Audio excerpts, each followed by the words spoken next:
Oi pessoal, continuando aqui, tive um probleminha com o vídeo, tá?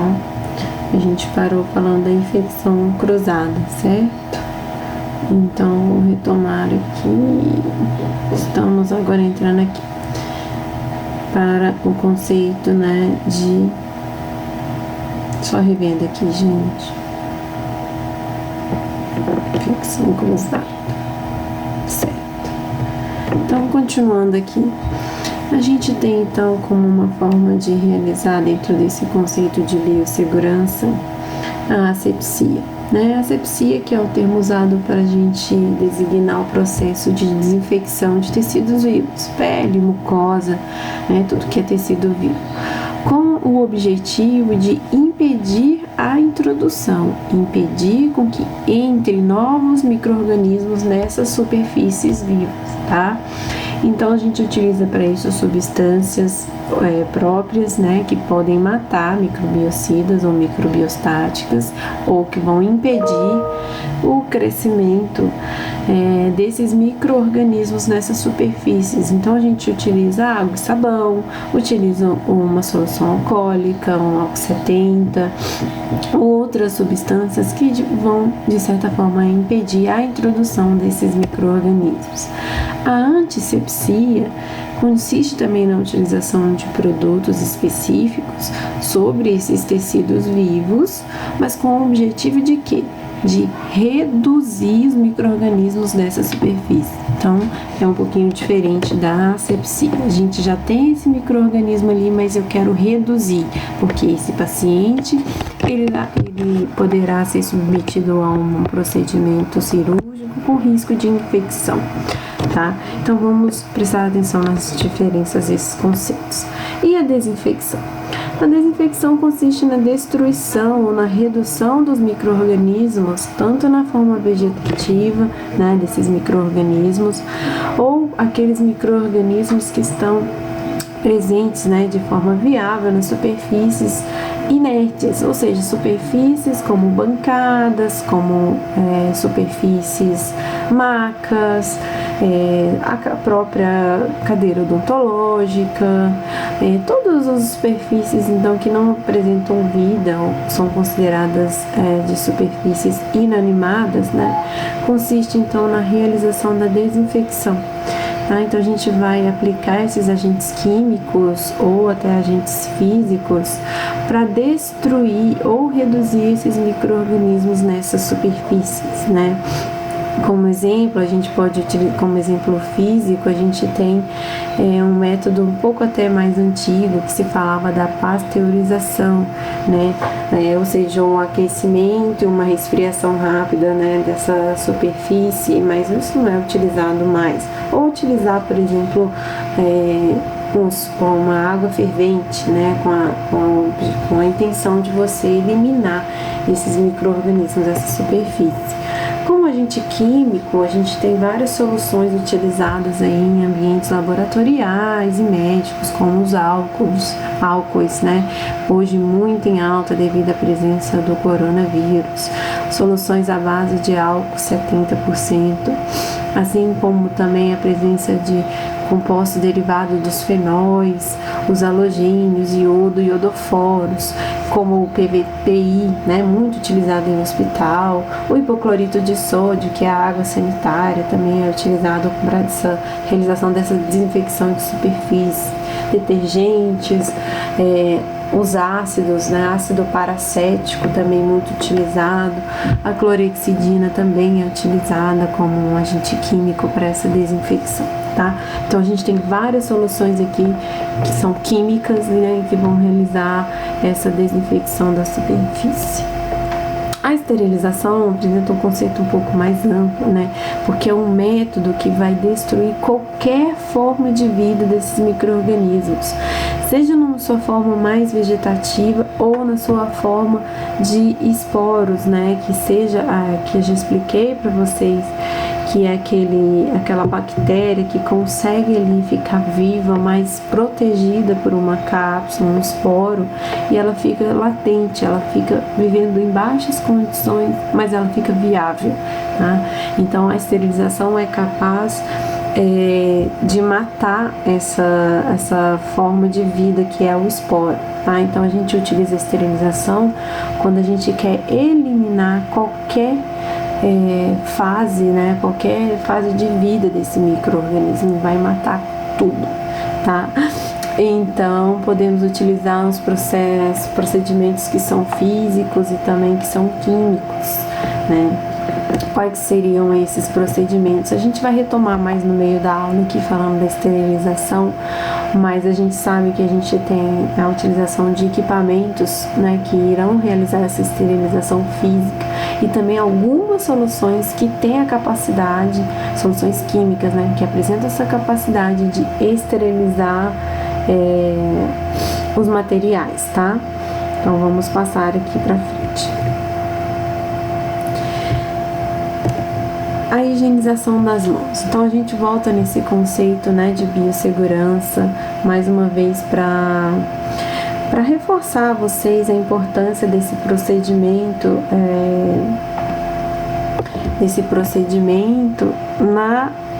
dentro, né, do laboratório, dentro da clínica, dentro do consultório odontológico. Então hoje é mais do que importante a gente falar sobre esse assunto, né? Então é considerada de ação isolada, porque é dependente de cada um importante controle, né, de infecções, principalmente nos serviços de saúde, ou hoje qualquer pessoa tem que saber realizar essa desinfecção correta, né, das mãos, porque as mãos, como todo mundo sabe, né, são as principais vias, né, de transmissão desses micro-organismos, pois nossas mãos estão tocando superfície, pessoas o tempo inteiro. Então a gente tem aí uns dados, né, de que pessoas não têm o hábito, isso é cultural, de que realmente a gente não tem o hábito de lavar as mãos, principalmente depois de utilizar o banheiro, né, como uma região altamente infectante. 73% das pessoas não utilizam esse hábito, né, e hoje a gente mais uma vez comprova isso devido a rápida transmissão, né, desse vírus novo que é o coronavírus, tá?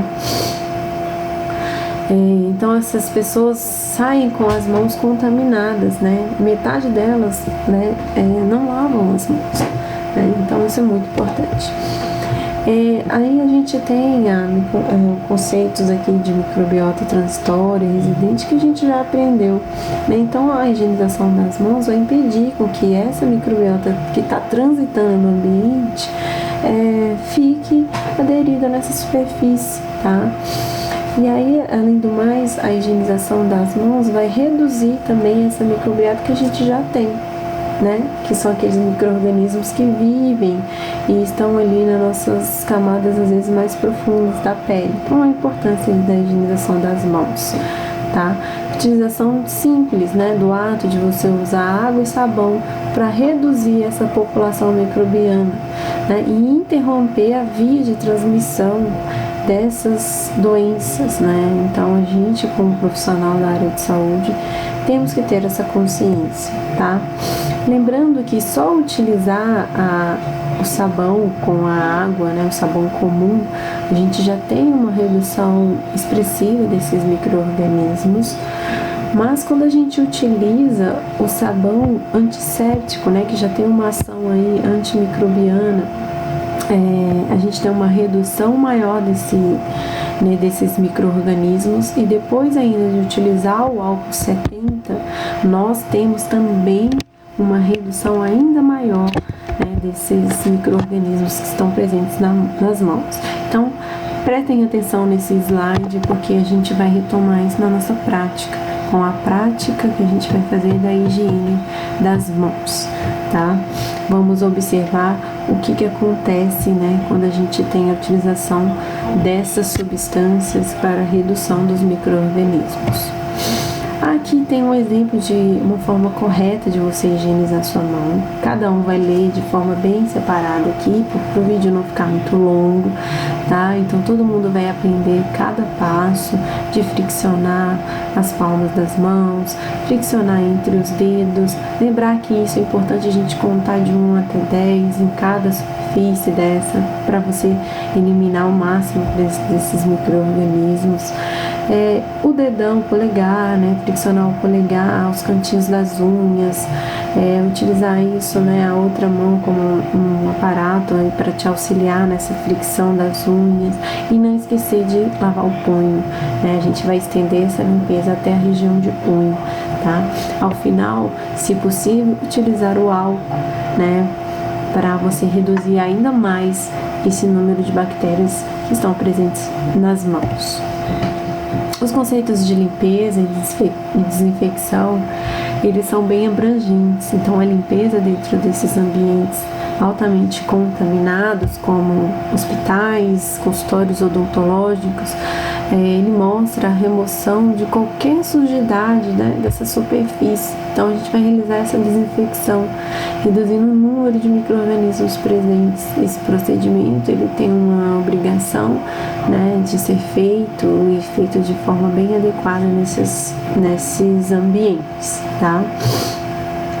Então a gente vai realizar a desinfecção de qualquer superfície, lembrando que desinfecção é o conjunto de medidas, né, que visa a redução desses micro-organismos, às vezes que não podem gerar alguma doença, ou às vezes que podem gerar, né, dessas superfícies. Então qualquer superfície eu vou realizar a desinfecção, vou usar o álcool 70, ou vou usar o ácido paracético, também é muito utilizado dentro dos consultórios odontológicos e clínicas médicas, né? E a esterilização?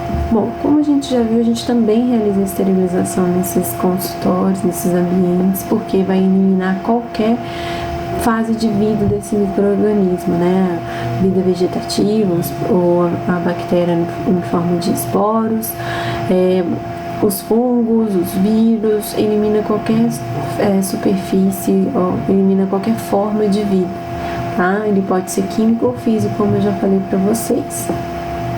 Químico, quando a gente utiliza então soluções específicas, e físico, quando a gente utiliza autoclave. Por que a gente deve utilizar então a esterilização, né? Principalmente, né, nesses instrumentos que a gente considera como instrumentos críticos, ou seja, instrumentos que vão ter contato com superfície como subepitelial, mucosas, tecidos profundos, ou que tenham contato com alguma secreção em sangue. Tá? Então esses materiais eles são obrigatoriamente esterilizados dentro dos consultórios. A gente tem aqueles instrumentos que a gente avisa, né, considera como semicríticos, né, ou seja, você não tem contato com sangue ou secreção, né, do paciente, você tem até contato com a secreção, mas essa secreção ela vem de uma mucosa que está íntegra, né? Isso é muito discutido hoje ainda, dentro dos consultórios, pois a gente sabe que esses instrumentos também podem funcionar como via de transmissão. Eles podem ser desinfectados, né? Mas de preferência a gente deve esterilizar.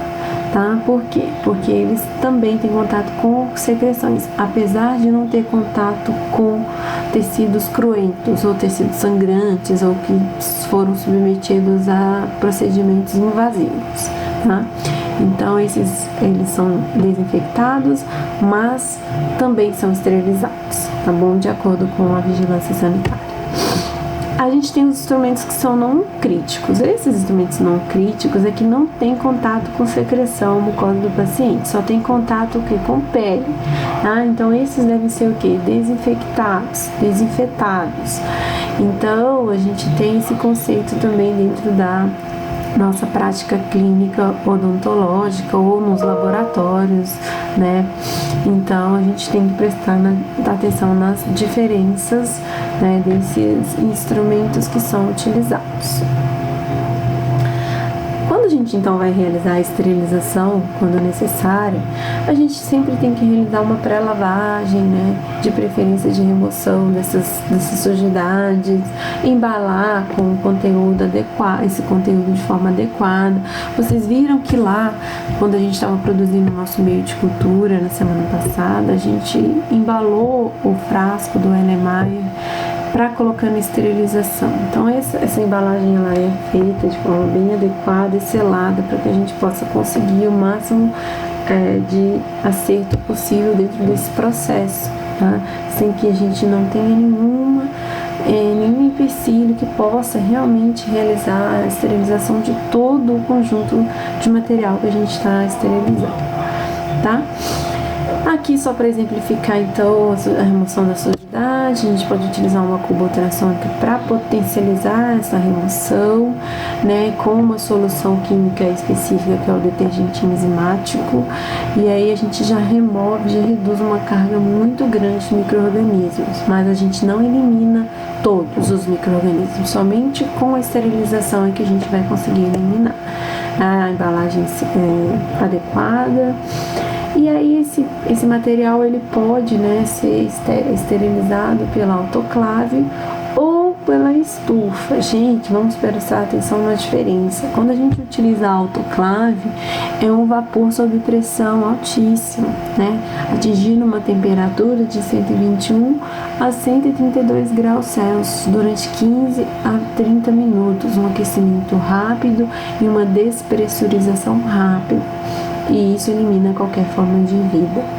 Já na estufa, para a gente conseguir atingir essa esterilização, ou seja, a eliminação de qualquer forma de vida, a gente tem que deixar esses, né, instrumentais ou material, né, no mínimo 1 hora a 170 graus Celsius, né? Então, ou seja, o tempo é muito maior e a temperatura é mais alta, né?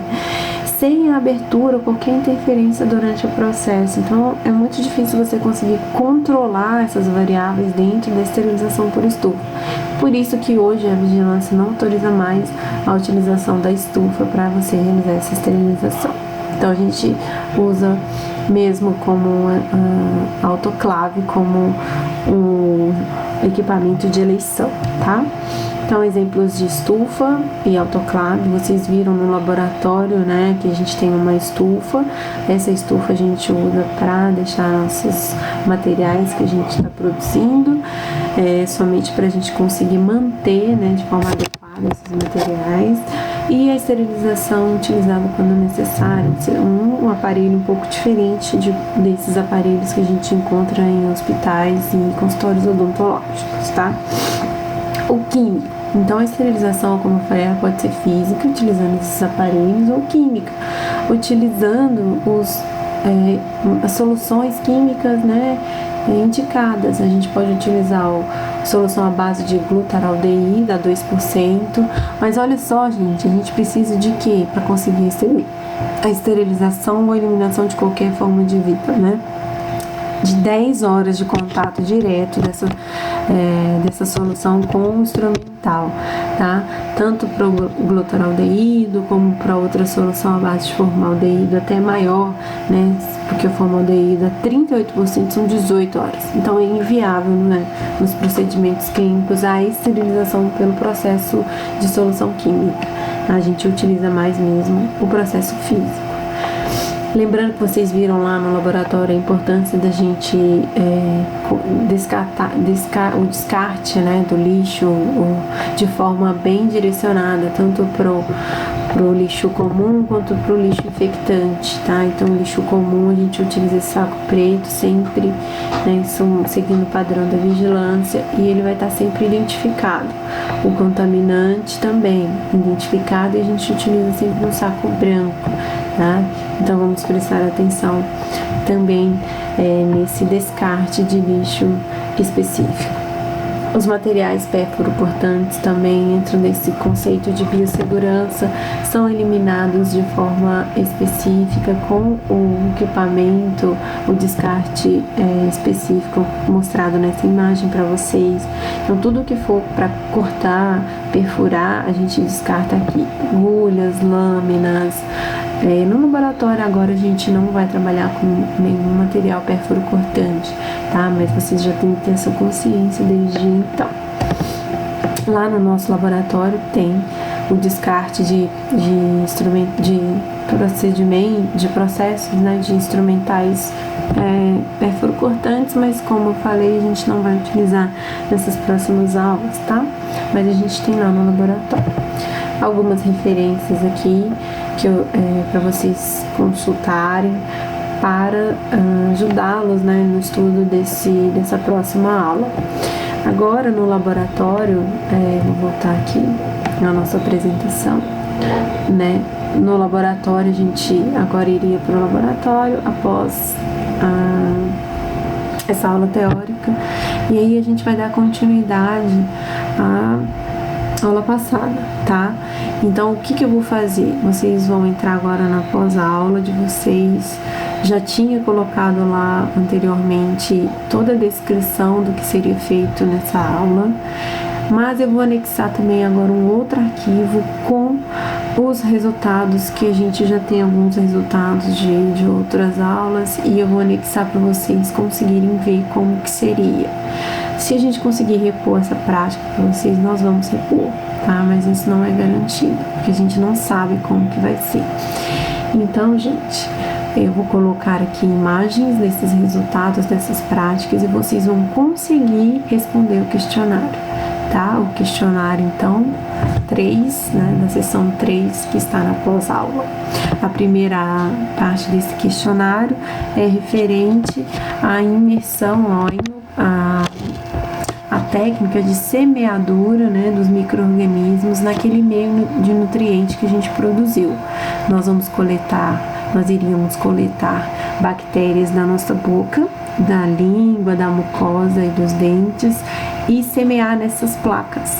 Então vamos prestar atenção de como é feito essa semeadura, ou seja, o ato de você levar essa bactéria para essa placa, e essa bactéria vai crescer, produzindo unidades de colônias, tá? Essas colônias, elas são então estudadas. Então a gente vai responder a partir do que vocês estarão vendo, como que são essas colônias. A parte 2 dessa atividade é referente então a essa aula que acabamos de ver sobre lavagem das mãos. Então a gente iria lavar as nossas mãos, né, e depois tentar inocular esses micro-organismos que estão ainda nas nossas mãos na placa. Tá muito bem detalhado lá como que isso seria feito, tá? Nessa pós-aula de vocês. Então a gente iria inocular primeiro o polegar sem a lavagem das mãos no meio de cultura. A gente pega o nosso dedo, coloca lá no meio de cultura diretamente. E aí depois a gente lava as mãos, pega esse mesmo dedo e coloca numa outra parte dentro dessa mesma placa. Depois, né, eu pego o álcool, passo na minha mão, inclusive nesse dedo, e faço a inoculação ou a inserção do meu dedo no meio de cultura após o álcool. Então eu tenho 3 situações: sem lavar nada, que seria o controle dessa prática, o meu dedo colocado lá como uma forma de controle positivo, né, para essas bactérias que irão crescer. Depois eu lavo a minha mão com água e sabão normal, sabão neutro, e coloco esse meu dedo, né, nessa superfície, na mesma placa. E depois eu passo o álcool na mão com esse mesmo dedo e coloco numa outra parte, pra gente comparar de forma bem esquemática e descritiva o que aconteceu nessas 3 etapas, tá? Então eu vou colocar aqui esses resultados com a imagem dessas placas na pós-aula, e vocês vão conseguir fazer essa prática. Lembrando que isso é para ser respondido e entregue até quarta-feira que vem, pois a gente vai manter nossa rotina de estudos dessa disciplina, tá bom, gente? Eu acho assim, perguntas, dúvidas, vamos tentar agrupar de alguma forma e vocês colocarem lá dentro do grupo do WhatsApp de vocês, tá? E de alguma forma eu vou tentando esclarecer as dúvidas que forem surgindo. Bom, era isso. Desejo bons estudos, né, para vocês. Qualquer dúvida estou à disposição. Então, por enquanto é isso, pessoal. Tchau, tchau.